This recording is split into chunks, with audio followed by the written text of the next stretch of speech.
Hello, church. Here is our Wednesday devotional as we continue looking at the book of Ecclesiastes. We continue in chapter 7, but yesterday I did not have the message pulled up. So we're going to start out sharing that, and then we'll get into the rest, a portion of the chapter. We're actually going to shift how we're breaking it, partly because Peterson in the message divides it out into two sections, also because there's some longer reflection portions that I want to be able to share over these two groupings. So we'll be doing Ecclesiastes 7 in a total of 3 parts. And today we'll be focusing on 15 to 22 after you hear this, which Peterson entitles, "Don't Take Anything for Granted." A good reputation is better than a fat bank account. Your death date tells you more than your birth date. You learn more at a funeral than at a feast.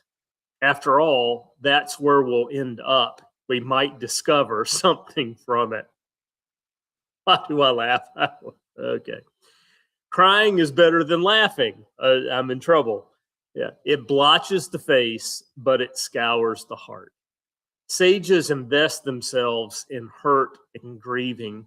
Fools waste their lives in fun and games.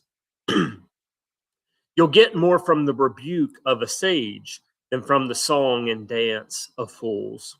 The giggles of fools are like the crackling of twigs under the cooking pot and like smoke. Brutality stupefies even the wise and destroys the strongest heart. Endings are better than beginnings. Sticking to it is better than standing out.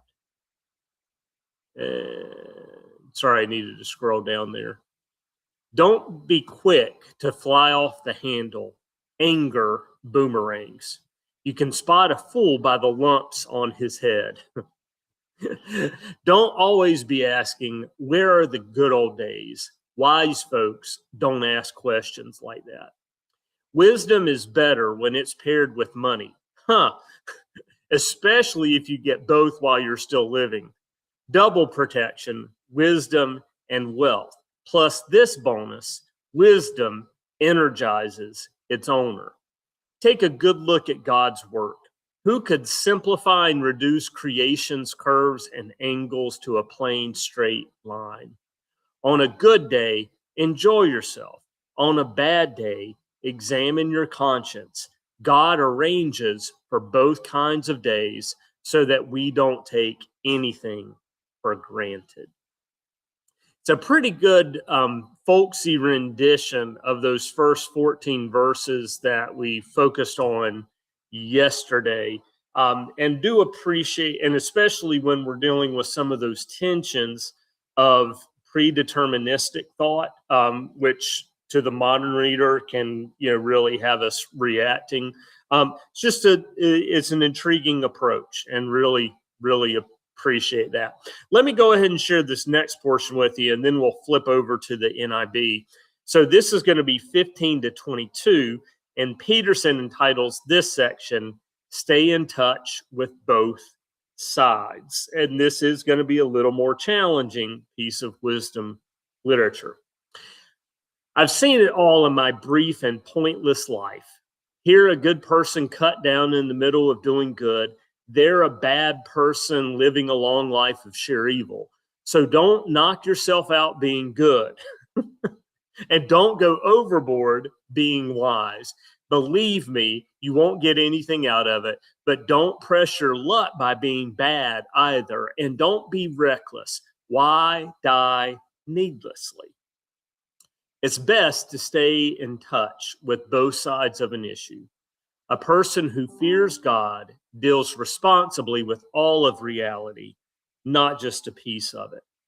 Wisdom puts more strength in one wise person than 10 strong men give to a city. There's not one totally good person on earth, no one who is truly pure and sinless. Don't eavesdrop on the conversation of others. What if the gossips about you and you'd rather not hear it? You've done that a few times, haven't you? Said things behind someone's back you wouldn't say to their face. Fun little portion there. And here's our NIV and NRSV version of that same portion of Scripture. And Towner relates 7:15, continuing through 8:1, and refers to the section as common sense. That's going to be a different break for Peterson too, so we'll tackle that as we're getting into some things tomorrow. A reminder that the broad section is what Towner referred to as a miscellany. And so kind of this miscellaneous material that has a connection.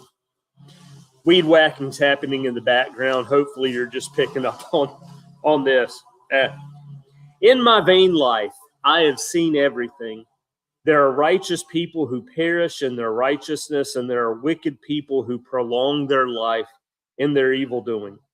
Do not be too righteous, and do not act too wise. Why should you destroy yourself? Do not be too wicked, and do not be a fool. Why should you die before your time? It is good that you should take hold of the one without letting go of the other. For the one who fears God shall succeed with both. Wisdom gives strength to the wise more than 10 rulers that are in a city.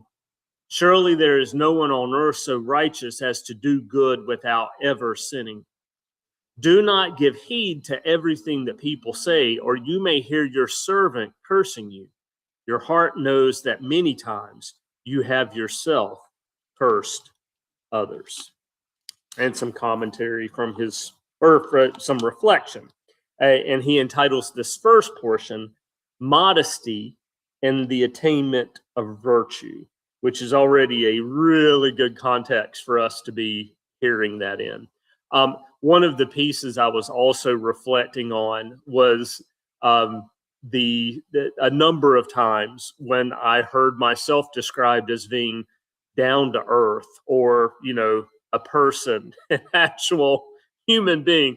And on the one side of that is kind of the literal response of, well, what else would I be? But what the people were meaning was someone who was relatable and, showed very much some of their faults and mistakes and that sort of thing. So being authentically ourselves is an important thing. And I do think that's part of what the wisdom is trying to get at in this section, where we might react to that story of righteousness and wickedness and trying not to lean too much into one, keeping a hold, but not, not dying young.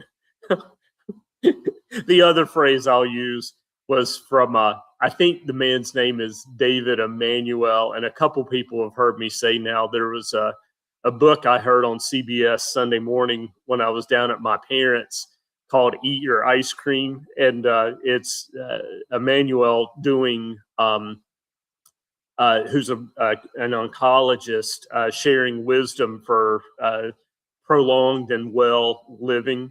And one of his first chapters is Don't Be a Schmuck. All right, sorry. Modesty in the attainment of virtue.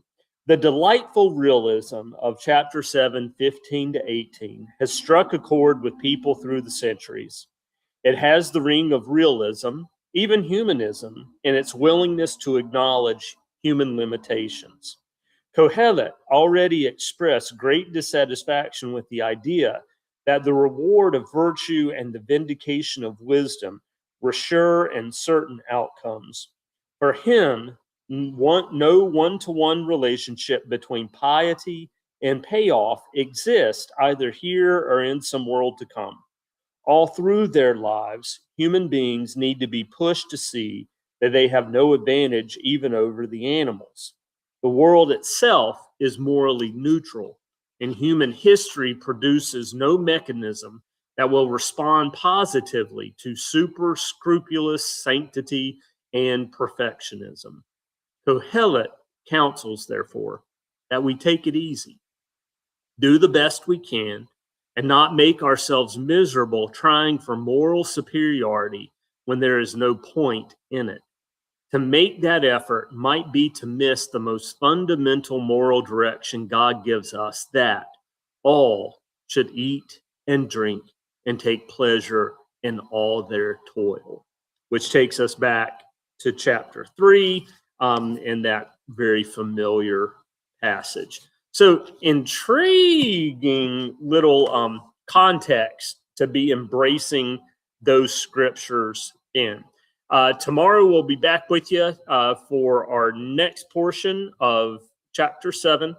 We have our conference meeting at Millersville University with the Keystone Conference this coming weekend. My plan is to record in advance, so you're going to be seeing the same shirt for the next few, not this one, but the one that I wear tomorrow, you'll be seeing for the next few videos. But hope that you are continuing to enjoy our work in Ecclesiastes, and we will see you tomorrow as we finish up chapter 7. Bye.